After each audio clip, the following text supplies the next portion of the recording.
খাগড়াছড়ি সদরে লোকালয়ে একটি বিরল প্রজাতির লজ্জাবতী বানর স্লো লরিস দেখা গেছে।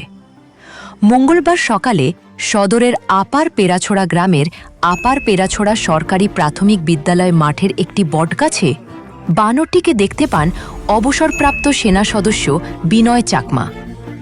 পরে তিনি প্রাণীটিকে উদ্ধার করে খাগড়াছড়ি বন বিভাগকে খবর দেন। খবর পেয়ে বন বিভাগের একটি দল ঘটনাস্থলে এসে বানরটিকে নিজেদের হেফাজতে নেয়। বিনয় চাকমা জানান, সকালে হাঁটতে গিয়ে তিনি স্কুল মাঠের বটগাছে বানরটিকে দেখতে পান। কেউ যেন প্রাণীটিকে ক্ষতি না করে বা কুকুরের আক্রমণে মারা না যায়, এই আশঙ্কা থেকেই তিনি বন বিভাগকে অবহিত করেন। আজকে সকালবেলায় আমি যখন হাঁটতে বেরোই তখন দেখেছি আমাদের আপার পেরাছড়া প্রাইমারি স্কুলের সামনে একটা বটগাছ আছে। বটগাছের নিচে এই লজ্জাবতী বানরটা পড়ে আছে। আমি চিন্তা করলাম যে বানরটা যদি কোনো কুত্তা কিংবা কোনো অসৎ ব্যক্তি যদি পাওয়া যায় তাহলে এটাকে হয়তো বা হত্যা করতে পারে। এই জন্য আমি জিনিসটাকে তাড়াহুড়া করে আমি বন বিভাগের সাথে যোগাযোগ করি এবং ওনারা গিয়ে এই প্রাণীটাকে উদ্ধার করে নিয়ে আসে। আমরা প্রকৃতি এবং বন্যপ্রাণী এটা অঙ্গাঙ্গিভাবে জড়িত। যেখানে বন্যপ্রাণী থাকবে, গাছপালা থাকবে, আমরা বুঝি যে এখানকার পরিবেশ ভালো আছে। তো খাগড়াছড়িতে কিন্তু অনেক ধরনের বন্যপ্রাণী আছে।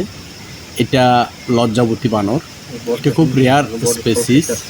এটা আপার পেরাছড়া এলাকায় লোকালয়ে চলে আসছে। তো ওখানকার একজন অবসরপ্রাপ্ত সেনা